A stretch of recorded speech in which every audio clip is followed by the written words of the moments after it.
Donc aujourd'hui, je vais vous proposer la fabrication d'un petit stand de tir automatisé. Donc fait à partir de contreplaqué, enfin de compressé de 10 mm, un petit moteur de tourne-broche, une tringlerie à fait en alu et la tige filetée. L'avantage de ce stand de tir, c'est qu'il est pilotable à distance, donc avec une télécommande. Donc une fois que les cibles ont été tirées, donc comme on peut voir là, il suffit d'appuyer sur un bouton pour les regarder. Voilà. Pour faire ce stand de tir, donc on va utiliser du compressé de 10, c'est le plus économique. Donc du compressé de 10, alors ça va faire deux plaques de 20 par 23 qui seront encochées de 1 cm sur 18 sur le côté. Donc voilà ce que ça donne en fait en gros. Donc deux fois ça. Une plaque pour faire la base de 70 par 20 cm. Une plaque pour faire donc la devanture. Donc là j'ai percé déjà les deux premiers trous, moi j'en aurai 5. Mais en fait donc ces dimensions se donnent à titre indicatif, puisque après c'est vous qui faites les dimensions comme vous semble. Moi j'ai fait 4 cercles de 10 cm de diamètre et un cercle central de 8 cm. Donc 70 par 18 cm, une petite bande pour faire le renfort de devant de 70 par 8 cm. Donc la première étape, c'est de faire un peu le bâti. Donc j'ai utilisé la plaque du bas pour faire la base, le petit renfort et les deux côtés, les deux flasques du côté. Donc le tout vissé et collé. J'ai fait un pré-perçage pour pouvoir passer la lame au niveau du contreplaqué. Et là, on va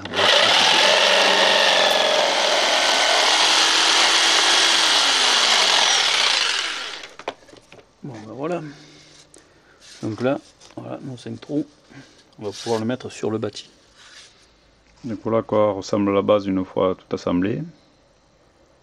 Donc après ça sera à vous de faire en fonction de vos envies.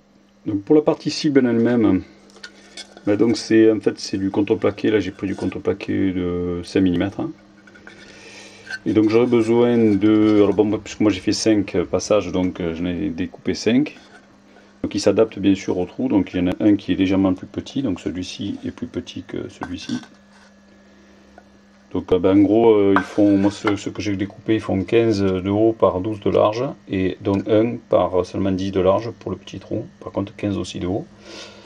Et j'ai également utilisé des morceaux de hêtre, alors c'est des petits tasseaux de hêtre, donc il faut à peu près 4 cm et demi de long, par 2 de large, et 1 cm à peu près d'épaisseur. Donc j'ai percé, alors là je crois que ça fait à peu près 1 cm du bord. Alors j'ai fait 2 perçages parce que j'ai fait plusieurs essais. Et bon, la première vue, le premier essai n'était pas concluant, donc je l'ai fait un peu plus près. Le premier essai étant celui-ci, je suis parti sur un autre essai un peu plus proche de la plaquette. Bon ben voilà, donc là assemblé simplement par collage. Donc moi j'ai utilisé de la colle cyanocrylate. Vous pouvez utiliser la colle à bois. Donc ça c'est, on voit les impacts des quelques premiers essais.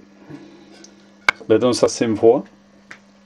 Et il vous faudra également une tige filetée de 5 mm de diamètre, avec de nombreux écrous, de 5, pour en fait caler les cibles en face des trous.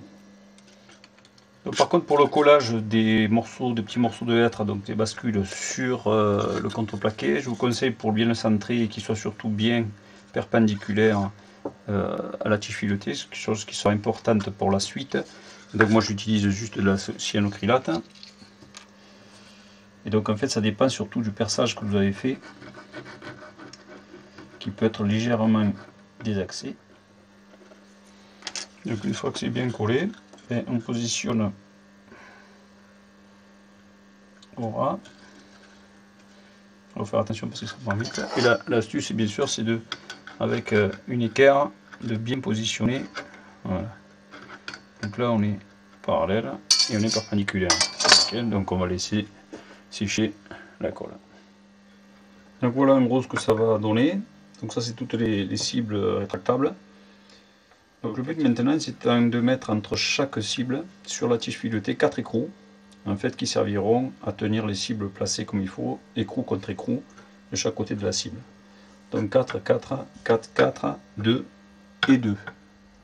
Donc pour la suite des opérations, donc pour la motorisation maintenant du relevage des cibles, je vais utiliser du carré alu de 6 par 6 ainsi que de la tige filetée de, je crois que c'est du 3 ou du 4, donc très fine. Et là je vais en fait marquer les axes de chaque cible sur le profilé alu, le percer à 3 et mettre un morceau de tige filetée sur chaque trou et en face de chaque cible. Donc voilà, j'avais tracé mes axes de mes cibles. J'ai découpé des petits morceaux de tige filetée donc de 3 mm donc sur 6 cm de long. Donc elles sont fixées par 2 écrous de chaque côté, serrés. Bon, il m'en manque une, je sais pas, je suis en train de finir. Bon voilà, ça fera une charlentaine on va dire. Ensuite, je me suis rendu compte donc au niveau de la flexibilité et du carré et de la tige filetée, c'était pas, vu la distance, c'était pas génial. Donc j'ai décidé de rajouter 2 renforts au niveau de mon corps. Donc un renfort comme ça que j'avais dans une chute. J'ai percé à la même position que sur les côtés pour passer la tige filetée. Et j'ai calculé pour passer aussi mon axe carré qui va permettre en tournant de faire remonter les cibles. Donc ça, je vais fixer ça sur mon bâti. Du fait que j'ai rajouté mes 2 renforts, j'ai été obligé de démonter tout l'ensemble que j'avais monté. Bon, ça c'est pas bien grave. Donc on va devoir passer la tige filetée donc dans le corps. Mais ce qu'il faut surtout penser donc maintenant, lorsqu'au fur et à mesure on va faire avancer cette tige filetée, c'est de ne pas oublier des écrous, des vis.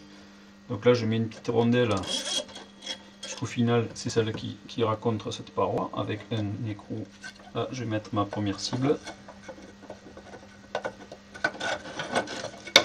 Donc au fur et à mesure je vais faire avancer la tige filetée à travers tous les trous, et surtout ne pas oublier des écrous, au fur et à mesure fixer tout, et la faire ressortir de l'autre côté et la visser. Donc pour ce qui est du tourne-broche qu'on va utiliser pour faire la motorisation de relève cible, c'est un tourne-broche classique. Bon, j'ai trouvé un au puce, en fait, pas trop cher, 1 euro je l'ai payé. Il est un peu plus costaud que ce qu'on trouve d'habitude, mais enfin, ça marche pareil. Donc là normalement on met une pile, mais nous on va la remplacer.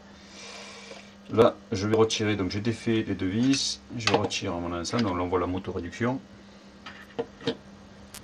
Je vais retirer le petit bitonio là qui permet de le caler et je vais le remplacer par une vis tout simplement, donc par l'intérieur une vis avec un écrou, tout ça pour pouvoir le caler sur notre corps et empêcher donc l'ensemble de tourner. Donc je vais le remonter. Donc ça c'est la partie sortie de la tringlerie, alors côté opposé au moteur. Bon là j'ai mis juste un petit papillon pour faire tenir ma tige filetée, et j'ai fait une petite plaque, alors là c'est du inox, qui est vissé sur le corps, et la tringle je l'ai fait sortir de 2-3 cm, je vous expliquerai ensuite pourquoi. Donc voilà en gros, et donc bien sûr l'autre côté, il y a le moteur qui est tenu sur la paroi par une platine, et donc j'ai fait traverser la vis que j'ai montée tout à l'heure, voilà, donc voilà, est tenue par ici. Et donc la tringlerie qui traverse, qui passe dedans. Donc voilà, là on est en position rabattue, donc cible tirée. En gros, bon, ça c'est juste avant de vous faire voir. Voilà ce que ça va donner. Donc là on va voir que le réglage, donc voilà, mes styles remontent mais pas assez. Donc en fait il faut que je rajoute une cale dessous pour qu'elle se rabatte complètement. Et donc pour mes essais, j'ai juste découpé un petit morceau de calendrier, donc une cale qui fait à peu près 2-3 mm avec du scotch. Ça c'est juste donc pour les essais, elle sera collée ensuite en réel. Voilà, donc on peut déjà faire un essai par exemple entre deux, une avec une stange, donc on va le tomber. On va déjà, celle-là, ça suffit. Voilà.